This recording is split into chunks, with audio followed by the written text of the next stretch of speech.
serious? Yes, sir.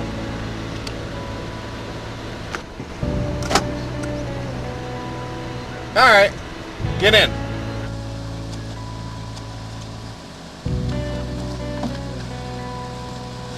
My name's Adam.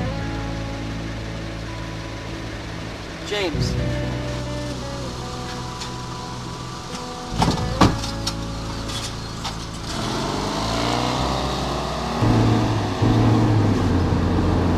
Never seen you before from around here? No, sir. Where are you from? Sandy Creek. That's a little bit north from here. Anybody home waiting for you? No, sir. I'm working my way south to Philly. Oh, somebody waiting there for you? No, sir. Just a job.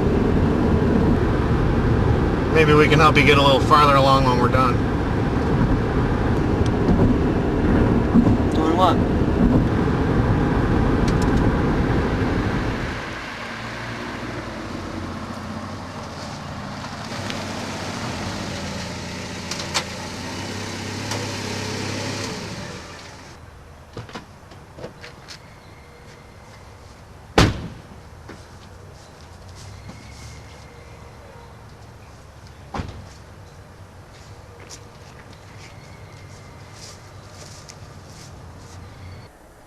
You still haven't told me what you want me to do. I'll tell you when we get inside. Are you coming? Yes, sir.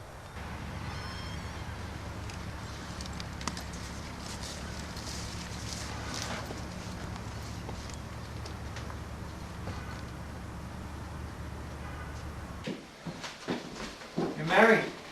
Yeah. Fortunately, she's away for the weekend. Come on, set your bag anywhere. Want a beer? Yes, sir. What's with the whole surf thing? Just an old habit. Did you serve in the military? No, not the military. Not drinking? No, I'm good. It's rude to let a man drink alone. I don't mean to be rude. Don't. Don't leave me hanging.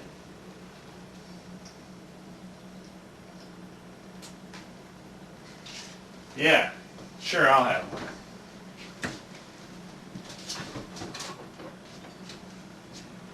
Why don't you tell me what you need done? Hang on, there's no rush. Why don't I get you something to eat first? That's your deal, right? Yes, sir. Why don't you wash up, I'll fix you a plate. There's a bathroom down the hall.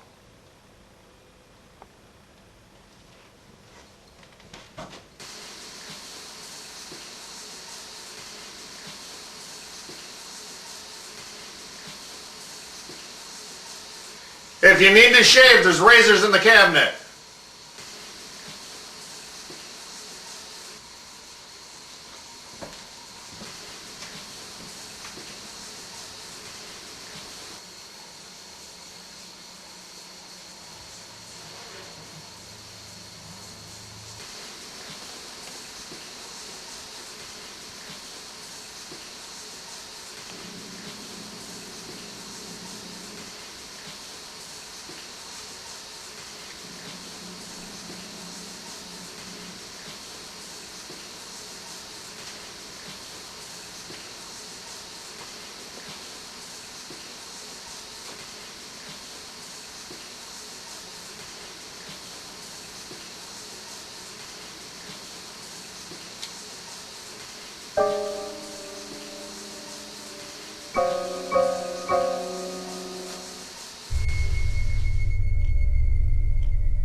Now talk.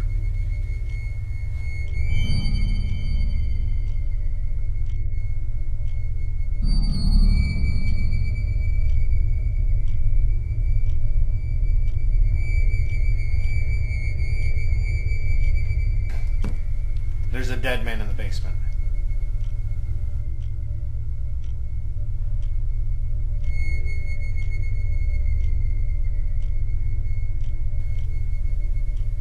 Damn.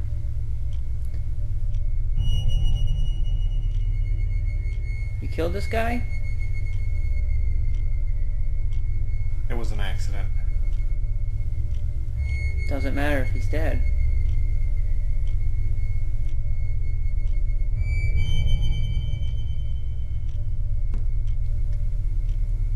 You've never killed anyone before.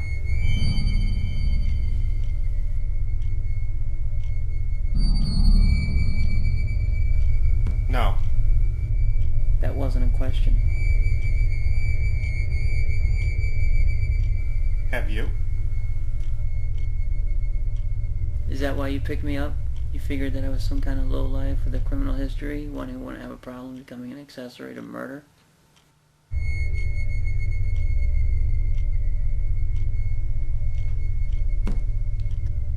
Frankly, yes. Well, at least now we have an understanding. I'm glad to hear that. You realize I will expect more than this fine meal in exchange for my help.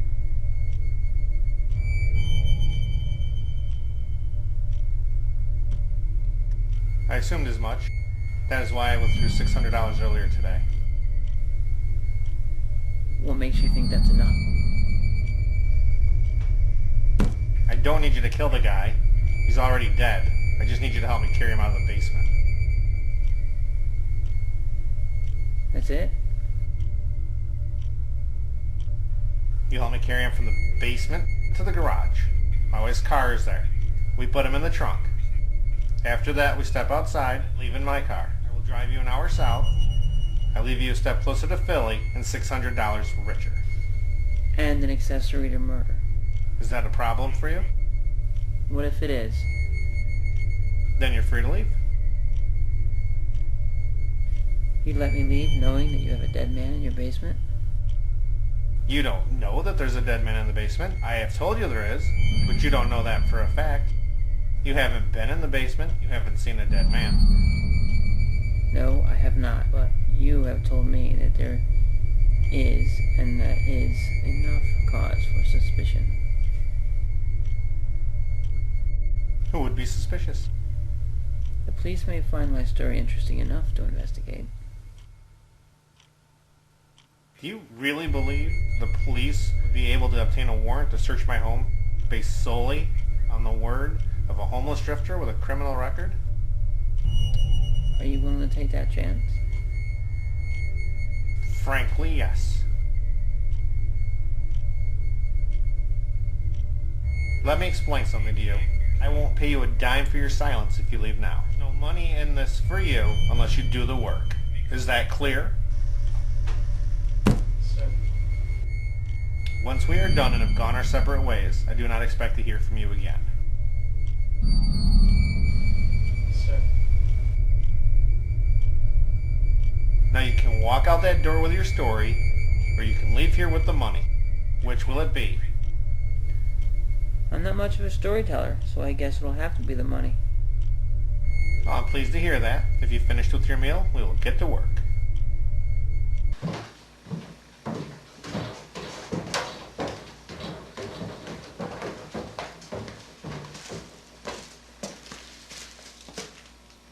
Where's the body? You said there's a dead man in the basement. There is. What? There is a dead man in the basement. You!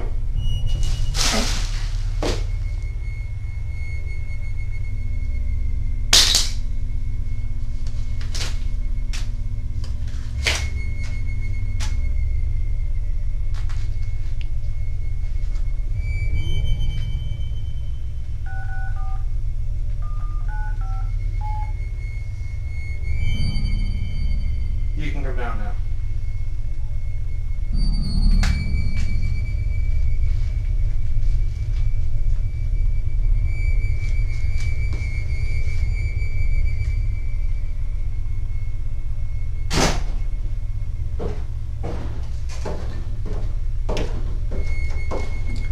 bum left this in your car. Help me with this.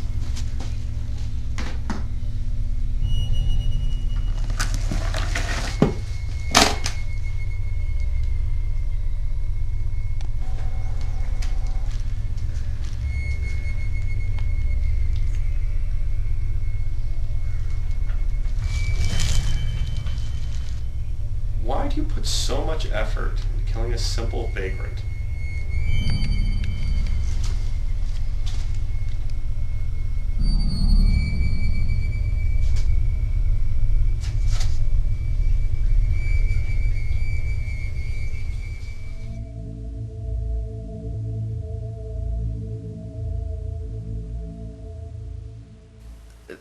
The idea came to me as I was driving to the set. I was waiting at an intersection, and I saw a man holding a sign that said, "Will work for food." I thought, what would happen if I were to bring this guy on to work on my film? So Victor shows up with some bum, and I'm asking him who the hell this guy is, and he tells me it's the new boom mic operator. You could say I questioned the man's credentials. Credentials, for Christ's sake. All the guy has to do is hold up a pole with a mic taped to the end. I could train a chimp to do that. But I'm not really allowed to work with animals since an incident on my last film. Now, I've worked on a number of low-budget independent films, and I know what to expect from a non-union crew, but this was just ridiculous. I thought that it could work. Taking chances is what guerrilla filmmaking is all about. So the whole time we're trying to shoot this scene, the guy's staring at my tits. So I break the scene and ask him what the hell his problem is. And it was about then that the guy dropped the boom on Rachel's head. Accidents are bound to happen. It's part of the process. 12 stitches later, I call Victor from the hospital and tell him that he either gets rid of the bum or I walk off the film. So we'd already shot for 9 days with Rachel. There was no way we could afford to go back and reshoot all those scenes. She really had Victor's balls in a vice. Nobody tells me who I can have on my crew. If I ever work with that bitch again, it's going to be a snuff film.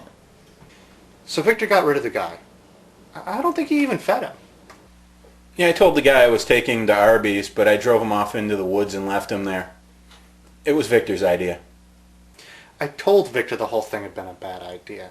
I mean, what kind of idiot picks up a bum off of the side of the road? And that is when I came up with the concept for Will Work for Food. Production on Gravesite was halted when they discovered that Rachel's head injury was worse than originally reported.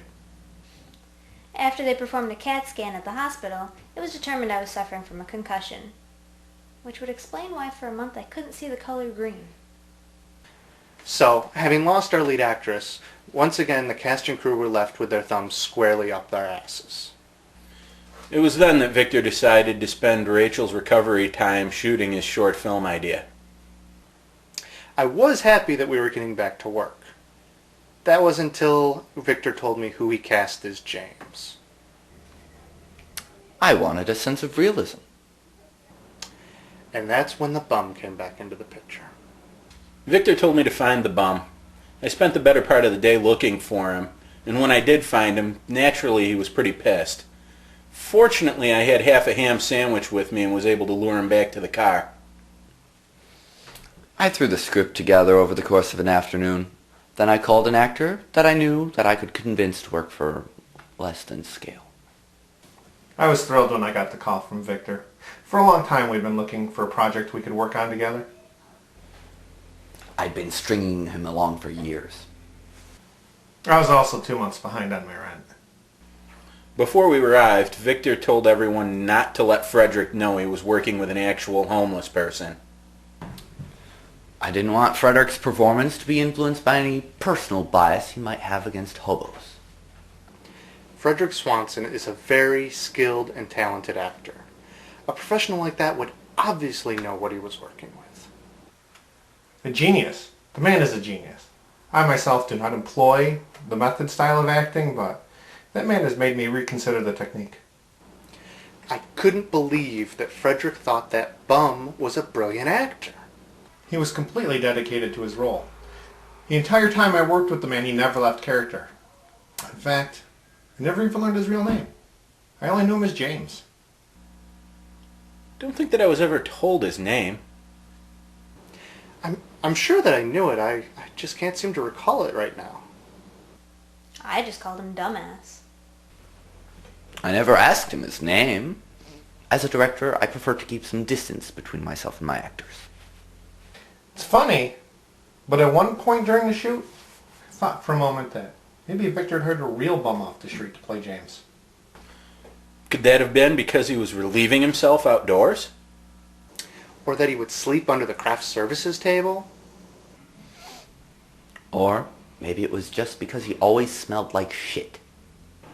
He was that convincing, and I think it shows in his performance. It's kind of sad, actually. No one really had the heart to tell Frederick the truth. I thought it was hilarious. I wanted to tell him myself just to see the look on his face.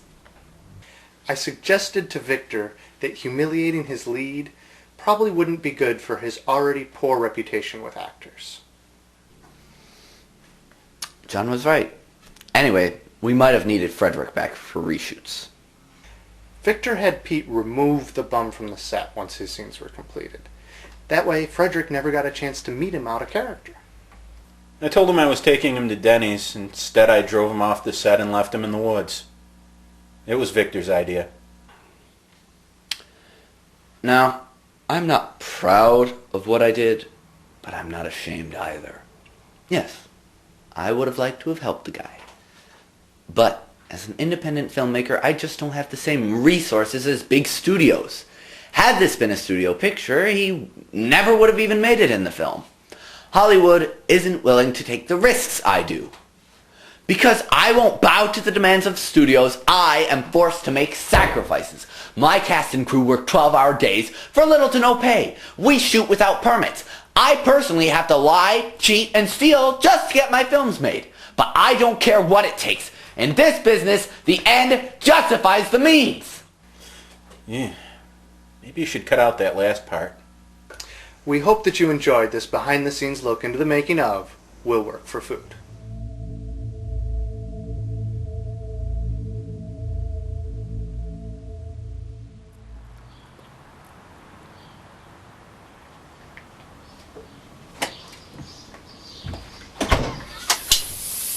I know, I still can't believe it. I finally got a call back. How? Remember that audition I had last week? Yeah. I know. I thought I blew it. They must have liked something that I did. They want me back to read today. For what? I'm not sure. It might be a lead part. What's the film about? I don't know. It's called The Wrath of the Necromancer. I think it's some kind of horror film. A horror film? Don't knock it. A lot of actresses have got their start in horror films. Who? Jennifer Aniston, Demi Moore, Naomi Watts, In what? Leprechaun, Parasite, Children of the Corn 4. Huh? I know, I haven't seen any of them either.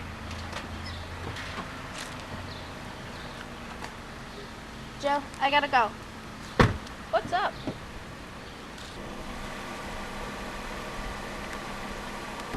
They sent a car for me. I've gotta go. Wish me luck.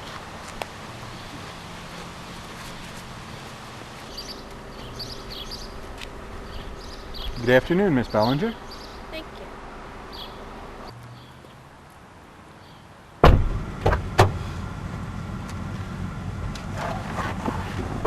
We'll be at the production office in 10 minutes, Miss Bellinger.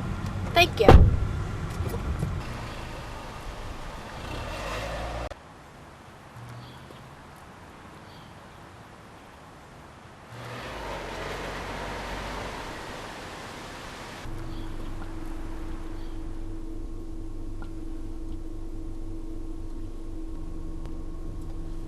There's bottled water in the seat in front of you, Miss Bellinger. Thank you. And please, just call me Sarah. Pleased to meet you, Sarah. My name's Pete. It's nice to meet you, Pete.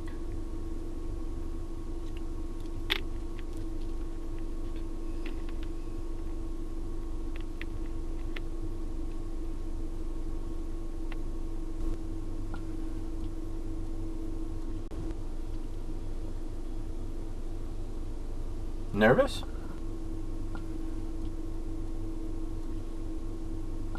Yeah. Shouldn't be. Why not? You're just what they're looking for. Really? You think so? Yes. Yes, I do. So what are they looking for? They want kind of an introverted, alone in a crowd, Lily Taylor kind of thing for the character. You've got that. How would you know that? One of the production assistants on the film. Really? Yeah, I've heard the director talking about the character and I've read the whole script. You're perfect. I hope that you're right.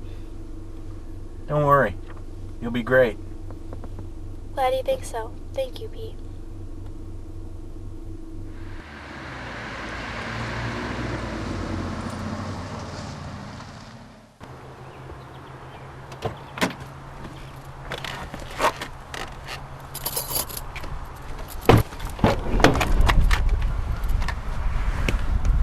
Thank you, Pete. You're welcome.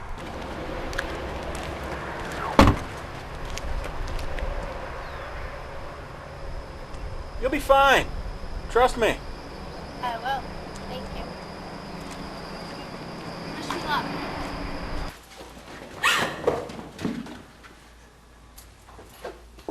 Can I help you, miss?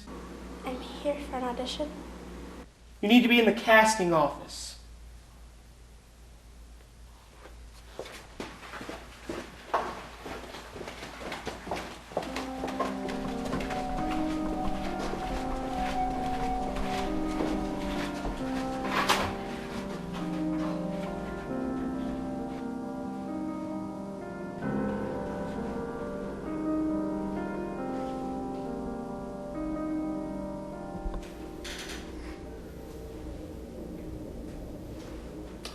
Bill, move that light. We want to kill her, not blind her. I need to send out the script revisions.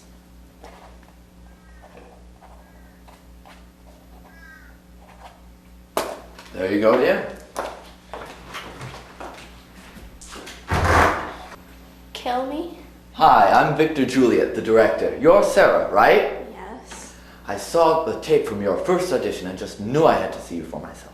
Thank you. No, thank you. We appreciate you coming in on such short notice. We're eager to move out of casting and into production.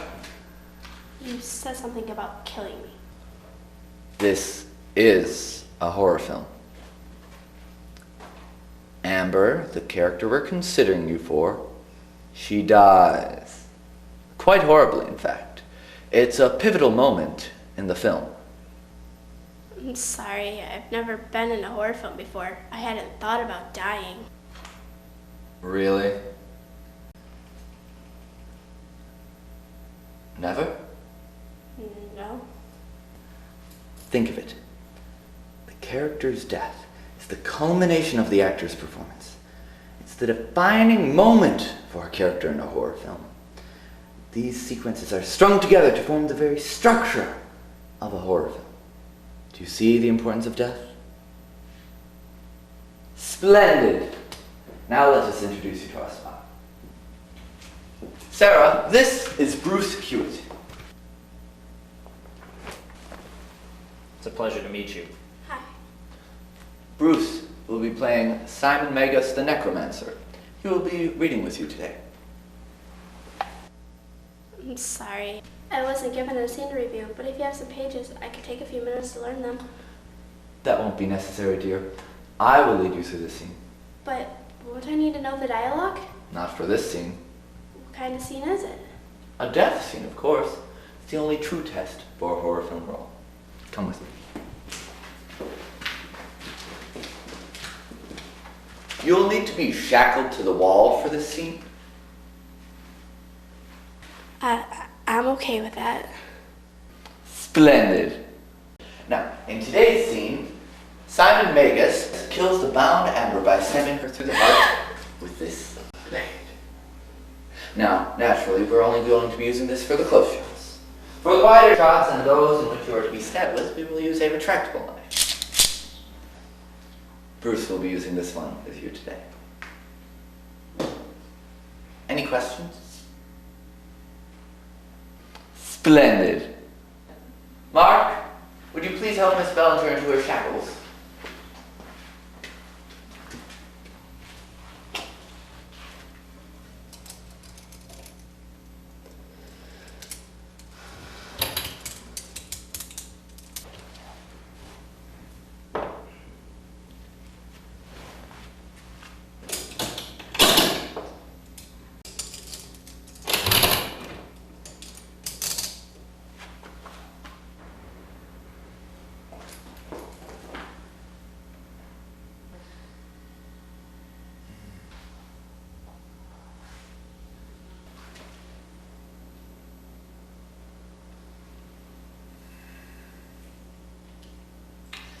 Splendid! Let us begin.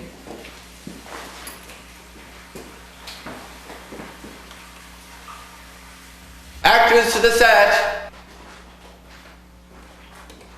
Roll camera 1, roll camera 2. Slate! Gotta fix the shirt. You all set? Yeah, I think so. Quiet on the set. Roll sound. S. Bellinger screen test. Take 1. Sarah, I want you to start from an unconscious state. Camera 2, open close on Sarah and pull back slow to reveal.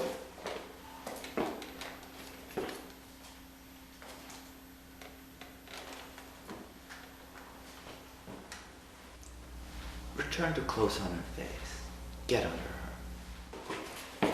Sarah, stir slightly and awake slowly.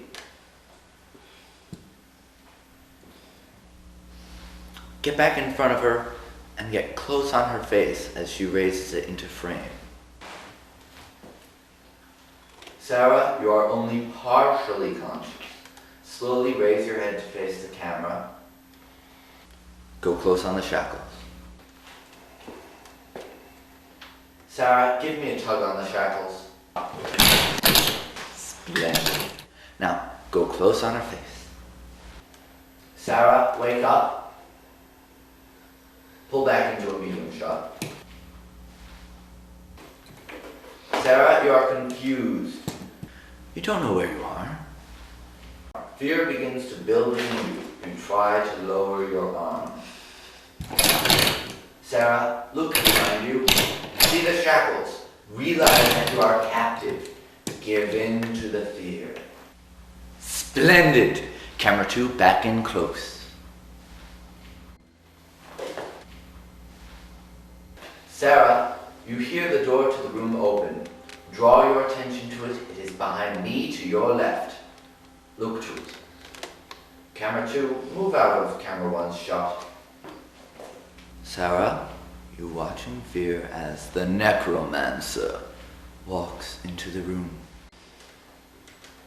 Bruce, grab the knife and close on Sarah slowly. Hold the knife low and close to you. You got the wrong knife. It's Juliet, he has the wrong knife. Bruce, you'll have to hold her against the wall to keep her still.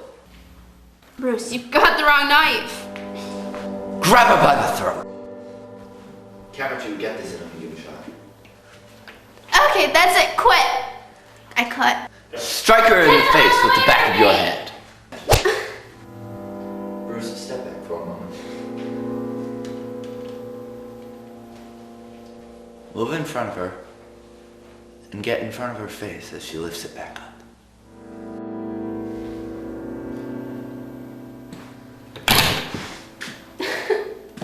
Let Bruce back in. Now grab her. Medium shot. Ow, ow, ow, ow. Ow. Raise the knife back high. Please don't. Hold it! Go in close to get the tears, then back to the medium shot.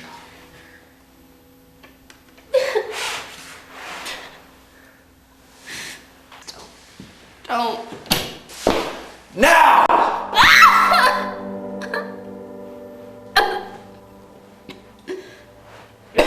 Leave it in. Get in close. Now, back to a medium shot. Bruce, swiftly pull the blade from her. Keep your hold on her, Bruce.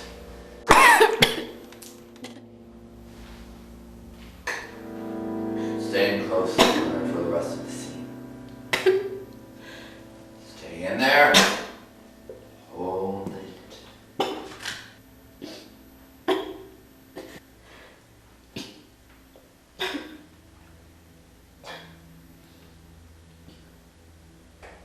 Now let her go.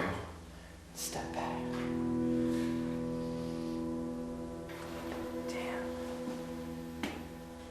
Cut!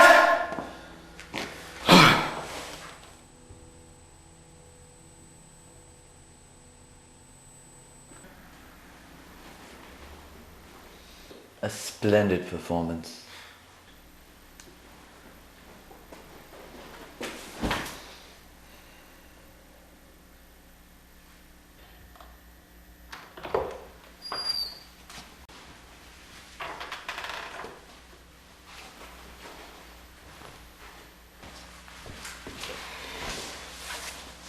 How'd she do? She did fine. You're not happy with her performance? No, honestly, she did great. There were some moments there that I really liked. Moments? The performance was good, but I'm not certain she was what the scene needed. You want to go sexier. We can do that. I can make a call and I'll have another girl here by the end of the day. No, that is not necessary. We already have the scene. It will be fine. Look, you know that's what the audiences want. Let me make the call. I'll have another girl here before the end of the day. I will try it your way. Are you sure? Yes, go ahead. Make your calls. I'll have to block the whole scene out all over again just so we can get it right.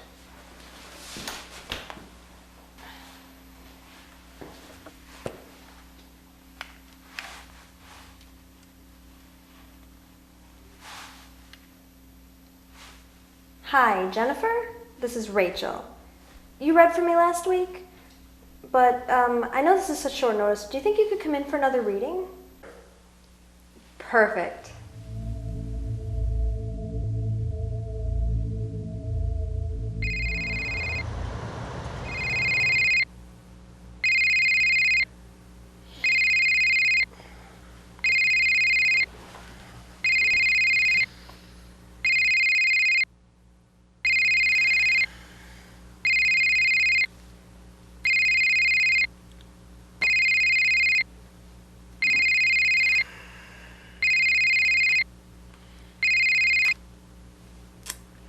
Hello?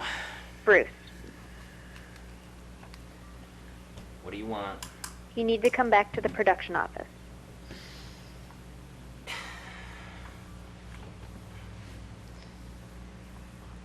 Why? What's up? Victor has lined up a couple of potential investors for a sequel to Gravesite. Really? And Victor thinks that they would like to meet the star.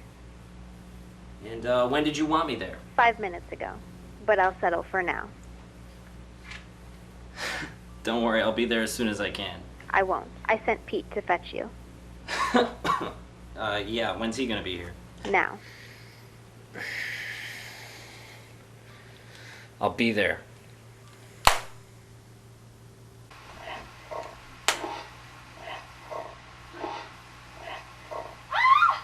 He's coming. Good. When he arrives, bring in our guest. He's watching. Your performance in Gravesite. Somebody help me! Why ever did you stop performing? I found casting to be extremely rewarding. I think you'll agree that I have a knack for finding talent. And if I had continued acting for you, Victor, eventually you would have killed me. Now, dear, I would never have... Well, whatever your reasons, I am certain it has worked out for the best. Now, run along and check on our guests.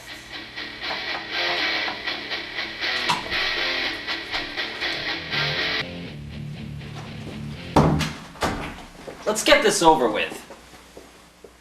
We're not ready for you yet. What? This won't take long. Just wait in the casting studio. We'll send Pete in to get you.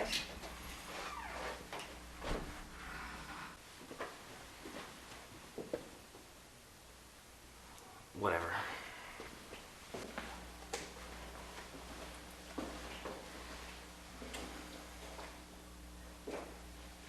Just sit tight. This won't take long. Tell Victor that Bruce is here. I'll fetch our guests.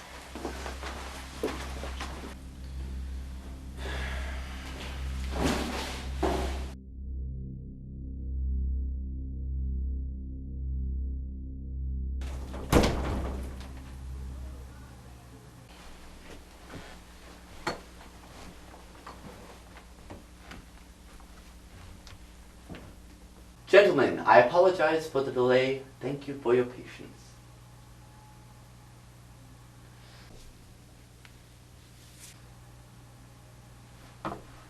I can see you are both true professionals with no need of such trivial formalities. So let us begin.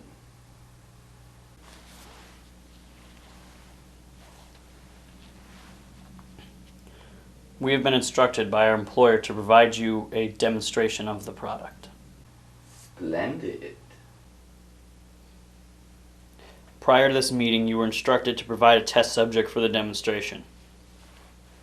Do you have a subject? Yes.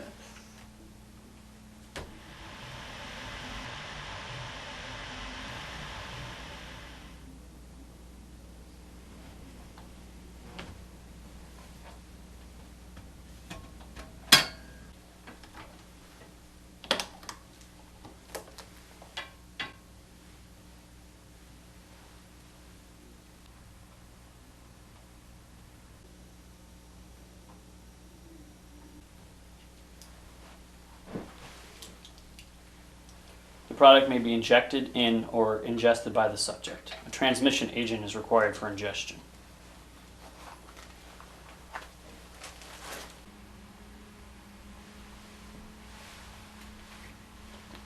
Will this suffice?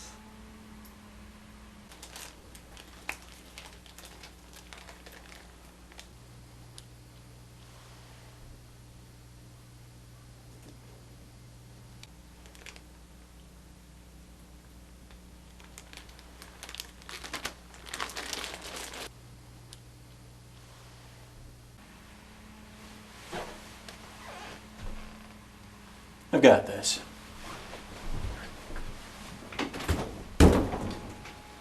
This should be interesting.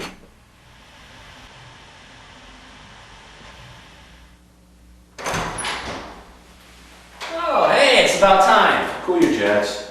What the hell? Victor's not ready for you yet. And why not? The pitch is running long. The investors have questions. Shouldn't be much longer. Yeah, it better not be. Or what?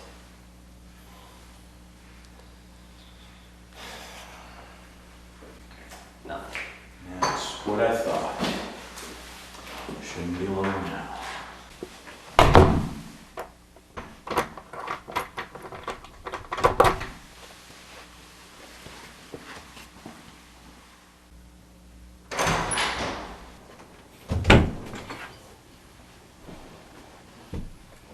This better be good.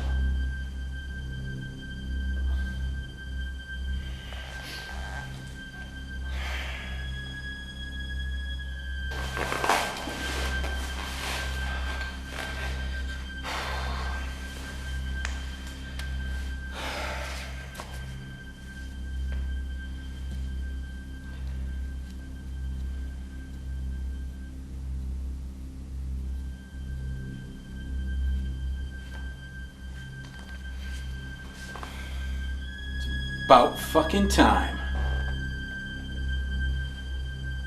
What?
Is he dead? Yes. Tell me there's more. Yeah.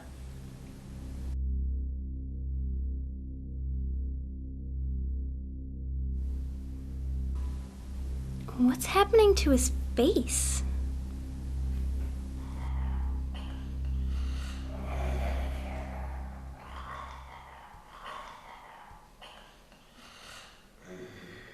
Oh, yeah.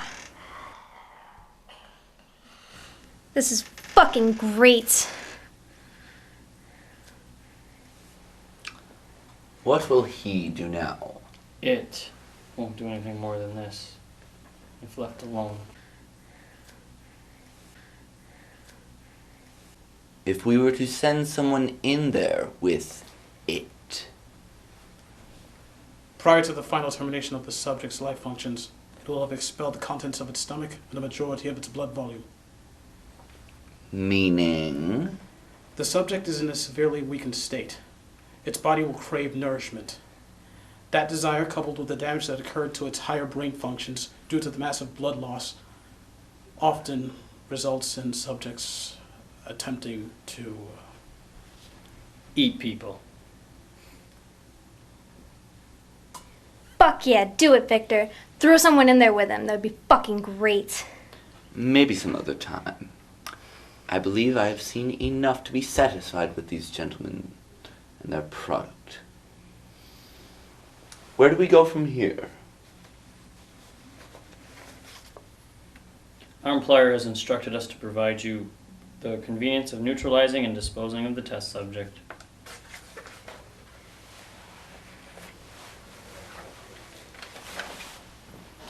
I've got this.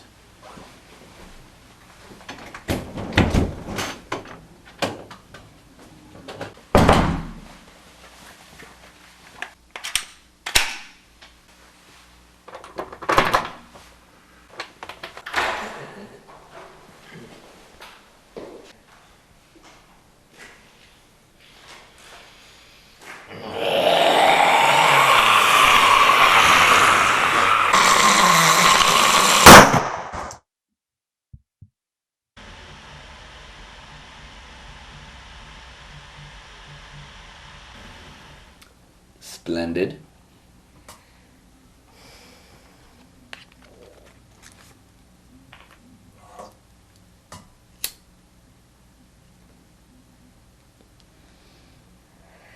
It got the job done.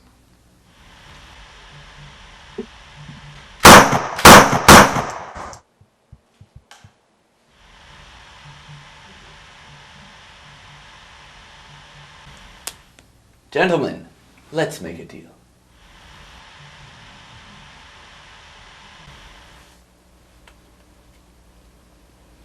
Our employer is ready to offer you the product for the non-negotiable price. Wait a minute. Now, I know this is none of our business, but you don't look like terrorists. How are you planning to use this?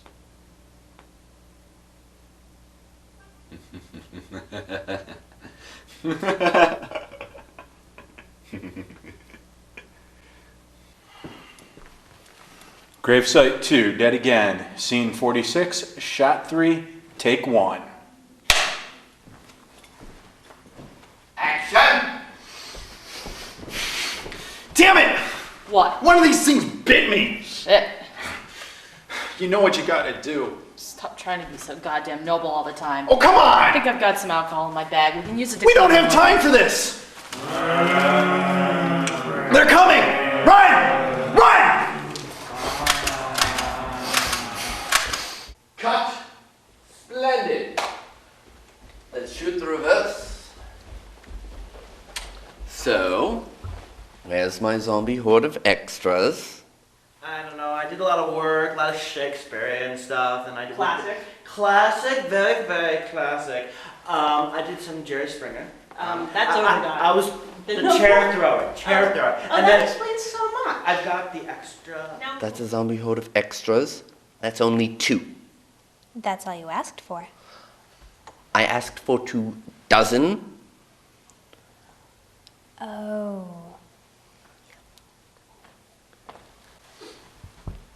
I would like to thank you all for coming here today. Together, we are going to achieve cinematic immortality in a film that is certain to become a cult classic. You are going to portray the flesh-hungry zombie horde as they advance on our heroes. In a few moments, we are going to escort you over to the special effects trailer where you will begin your transformation into the living dead.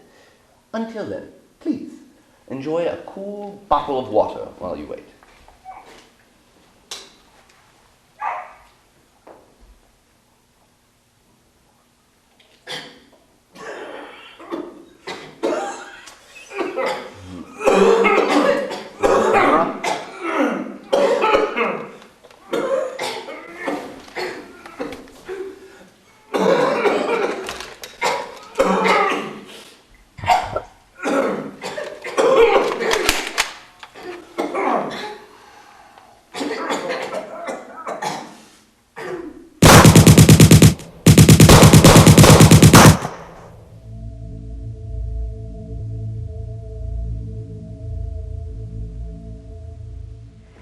Shit, man. As soon as I get my college loans paid off, I'm done with this. Yeah, whatever. Gentlemen, Victor would like to express his appreciation.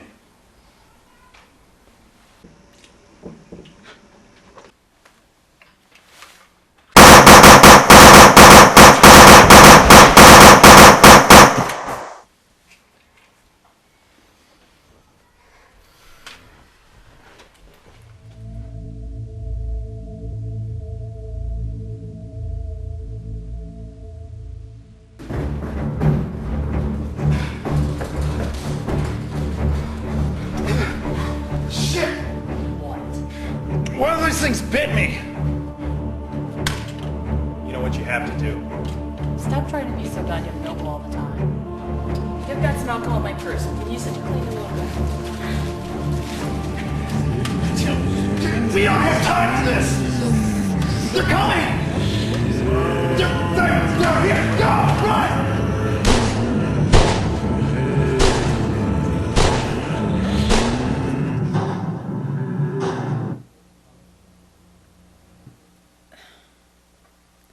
I just can't watch any more of this. Come on, it's not that bad. Not that bad. I thought you had better taste than this. Well, forgive me. I'm not the critic here. I like zombie movies. This has zombies and some cool gory parts. That's enough for me. I know you like zombie movies, but there are good ones. Like, even if you've already seen Romero's Dead and Fulci's Zombie, there are great independent films like Brick Walter's The Dead Next Door and Clement's Meat Market. There is no reason, none, to settle for this crap. No, wait a minute. You're the one who picked this movie, and you asked me to watch it with you, and now you're upset with me? It's not you. I'm just upset that the standard for horror films has fallen this low. This is the latest in a long line of direct-to-video efforts that rely on the same old genre cliches. You know, Victor Juliet should be ashamed of foisting this amateurish crap onto horror fans. So this means after spending an hour and a half watching a film you didn't like, you're going to spend the next 2 hours writing a scathing review on your website? Yeah. Well, while you do that, I think I'm going to do something a little more productive with my time. Maybe I'll paint my toes.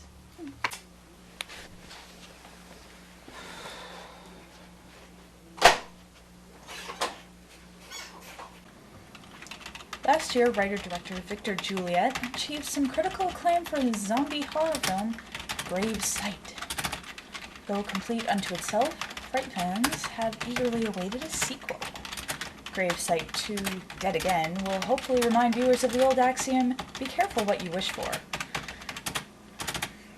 This reviewer had many problems with the film, the first and foremost being that there simply is no plot. The feature amounts to nothing more than a series of short films connected together only by recurring characters. The story structure of each short is practically identical and invariably predictable. Writer-director Victor Juliet's Grave Sight 2 presents an argument against the auteur theory, as he both needlessly burdens his amateur actors with leaden dialogue and shoots nearly every shot from the same range and angle. Given its failure on even the most basic level, I feel it would be unnecessarily cruel to complain at length about its anemic production values and unremarkable special effects. Grave Sight 2 delivers nothing more than flat characters in an ugly digital video appearance. At 112 minutes, its running time is much too long for what little it has to offer. Overall rating, 2 out of 5. Where did you find it? Abigail's Abattoir. It's a popular horror movie site. Who wrote it? Miss Abigail Smythe is credited for writing the review. Review? Review? No definition of the word likens to what you hold in your hand. She speaks evil about my work for the sole purpose of injury, with no regard for the truth. It is no review. It is slander! I don't see what the big deal is. It's just her opinion.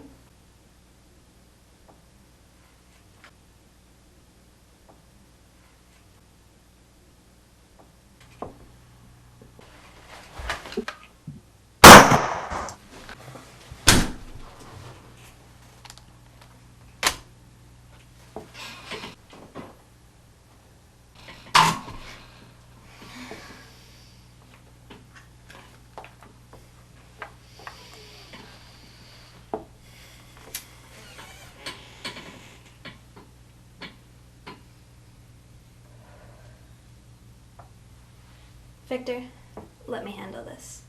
I've seen this Abigail girl at the past couple of conventions. She's local. And if what I've heard about her is true, I'm sure I can get her to drop the piece from the site. No, this is too grievous an insult for a mere retraction. This insult demands satisfaction. Find out where she lives. Bring the car around. It is time I pay a visit to Miss Abigail Smythe.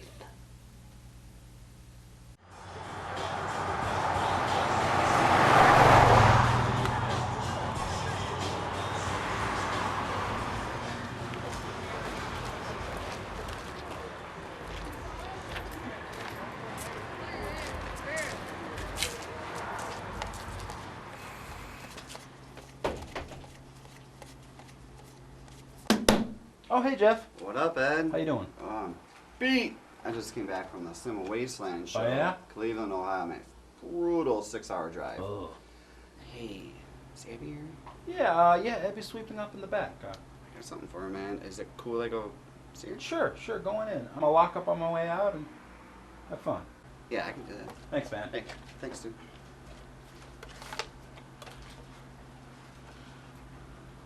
Man, Jeff, how are you, man? I haven't seen you in a while. Oh, okay, man.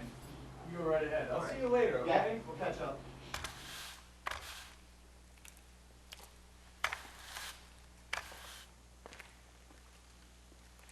Hey, Abby. Oh, hey Jeff, when'd you get back? 2 minutes ago, just, instead of going home, I came right here. I wanted to see you. Oh, Maya, what's up? Well, I gave you a little gift. Oh, you didn't have to do that just because I knew I couldn't go. Well, we've been friends for ages, and you're really gonna like it. It's, yeah, that's Jack's Katana Sword from Zombie Annihilation, your favorite movie. Oh my god, thank you so much. I didn't even realize that there was a company making replicas from this film. That's not a replica, that's the real deal. Oh my god, seriously? Yes, my friend Fred Vogel from Toe Tag Pictures. He's friends with Ash Jack Productions. Fred owed me a favor, so he got me the sword. So cool, thank you so much. Oh, yes, so what are you doing later? Not much. You want to come over and check out all the cool shit that I got at the con? Sure.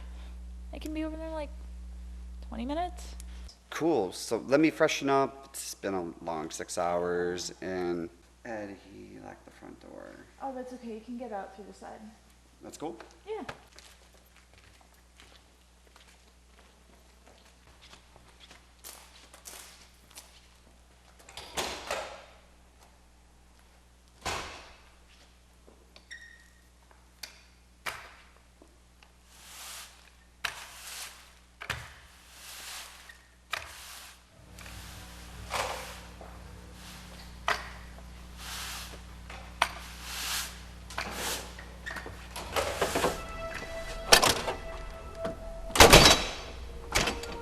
Please pardon my intrusion. Excuse me, sir. We're closed. I'm looking for someone. And who would that be? Miss Abigail Smythe. That's me. Proprietor of Abigail's Abattoir. Yeah. Viewer of Gravesite 2. Yeah, look, I'm Abigail. Who the hell are you? How rude of me. To you I offer my most humble apologies. For I am Victor Juliet, the innocent victim of your poison pen. Oh my god. Did you seriously come all the way down here just to complain about the review of your lousy film? Do not even suggest that your defamation of my life's work fails to warrant such a response. Oh god. You really talk like that? And here I thought you were just incredibly bad with dialogue. Well, you're obviously so egomaniacally insular that you have no idea what real people sound like. I would advise you not to continue. You're merely compounding your already numerous offenses. And what are you gonna do about it, you no-talent hack? Well, simply, I intend to cut the lying tongue from your whore's mouth. That's enough. I think you should leave now before I call the police. I think not. This is a private matter.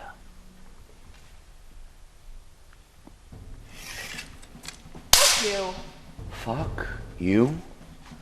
If that is your best retort, I question how you can denounce my dialogue. You are as foolish to match swords against me as you are to question my work. If you wield a sword as poorly as you do a camera, I expect to beat you easily. Ha! What qualifies you to judge my work? Degrees in film history, studies, and theory. Your education is inefficient to allow you to understand or appreciate the creative art of filmmaking. One must experience the process to fully comprehend it. Are you seriously suggesting that just because I haven't made a film, I can't hold an opinion on the quality of one? Exactly, my dear. I am the audience you chose when you decided to make a horror film. You cannot present your work to the public without inviting each to form their own personal determination of its value. Your inexperienced judgment holds no value. You have no interest in elevating the art form. Jealously, you seek to tear it down. You cannot create, so you'd seek to destroy. My criticism is in defense of horror films as an art form.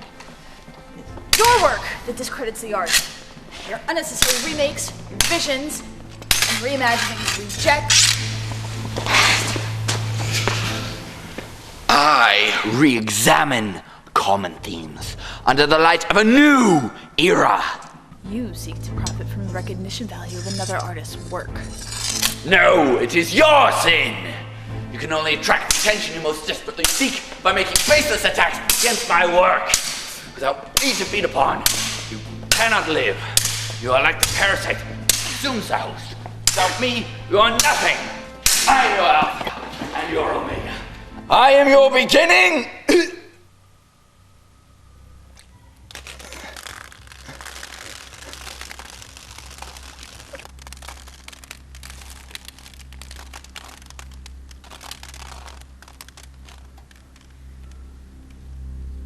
I am your end.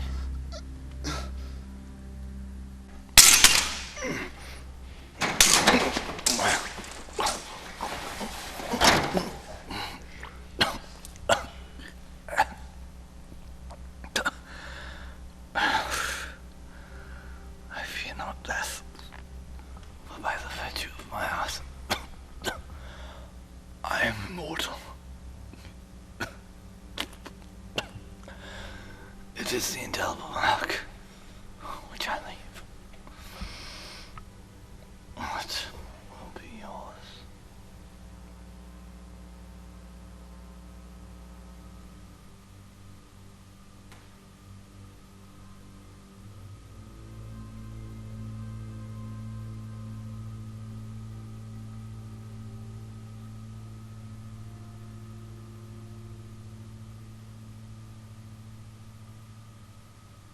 A few minutes later, the cops arrived. Somebody heard the commotion and called the police. I heard he had an accomplice who drove him to the theater. They ever find the guy? I don't think so. I'm not too worried about it. The cops said he probably left the state by now. Well, from what I've heard, just about everybody who worked with Victor Juliet at Fiendish Films is flown the coop. The papers say that they're continuing to investigate Juliet. They think he might be responsible for the disappearances of those other area girls, like the Bellinger girl. You know what, though? If he was involved with that, at least he's not hurting anybody anymore. With his films. Yeah, that'd be a public service. No longer would anybody have to suffer through another one of his films. You know, you are a hero to critics and horror fans everywhere. The only question is, which dilettante director is going to be the next to fall into your sword of cinematic justice? You know, I didn't kill Victor Juliet because he was a bad filmmaker. That crazy son of a bitch came after me. It was self-defense. Oh, come on, Abby. You got the chance to live out every film critic's dream. Tell me you can't appreciate that. No, I can appreciate it. I just don't think I can run around killing directors. Why not? Well, obviously you'd have to make it look like an accident. I don't think you could get away with claiming self-defense again. Occasionally, you would need an alibi. Maybe a weekly poker game with friends and colleagues who could act as witnesses. Are you seriously offering to help me murder incompetent filmmakers? It will be the wide, bloody mark which we will leave. It will be our immortality. So, are you in?